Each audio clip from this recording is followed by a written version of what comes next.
பிரதமர் பேசும்போது double engine Sarkar சொல்லியிருந்தார் சார். அது ஒற்றை தலைமையா இருக்குமா இல்ல பிரதமர் சொல்ற மாதிரி இருக்குமா சார்? அன்பு ஊடக நண்பர்களுக்கு வணக்கம்.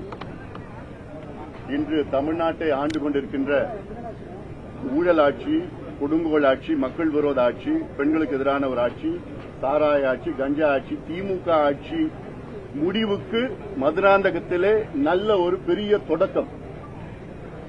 அதிமுக தலைமையிலான தேசிய ஜனநாயக கூட்டணி ஒரு மாபெரும் மாநாட்டை நாங்க பொதுக்கூட்டமா நடத்தணும்னு திட்டமிட்டோம். ஒரு மாபெரும் மாநாடு, கிட்டத்தட்ட 5 லட்சம் தொண்டர்களுக்கு மேல் பங்களித்த மாநாட்டில் இந்திய பிரதமர் மரியாதைக்குரிய திரு நரேந்திர மோடிஜி அவர்கள் வருகை தந்து அவர் உறுதி கொடுத்திருக்கின்றார்.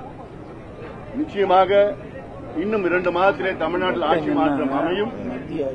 அதிமுக தலைமையில் ஆட்சி வரும். இந்த ஆட்சிக்கு மத்திய அரசு சார்பில் அத்துணை உதவிகளும் அத்துணை துறையில் நாங்கள் கொடுப்போம் என்று உறுதி கொடுத்திருக்கின்றார்கள். இது எங்களுக்கு மிகப்பெரிய ஒரு தொடக்கம். இந்த தொடக்கம் இன்னும் 2 மாதத்திலே ஆட்சி மாற்றம் தமிழ்நாட்டில் உறுதியாக வரும். தமிழ்நாட்டு மக்களும் இன்று இந்த ஆட்சியை தூக்கி எறிய வேண்டும் என்று முடிவு செய்துவிட்டார்கள். அனைத்து தரப்பு மக்களின் எதிரான ஒரு ஆட்சி, ஊழல் ஆட்சி, மோசமான ஒரு ஆட்சி, இதை அகற்ற வேண்டும். அதற்காக தான் நாங்கள் ஒன்று சேர்ந்திருக்கின்றோம். அந்த வகையில் மிகப்பெரிய ஒரு தொடக்கமாக இங்கு மதுராந்தகத்தில் இன்று நடந்திருக்கிறது.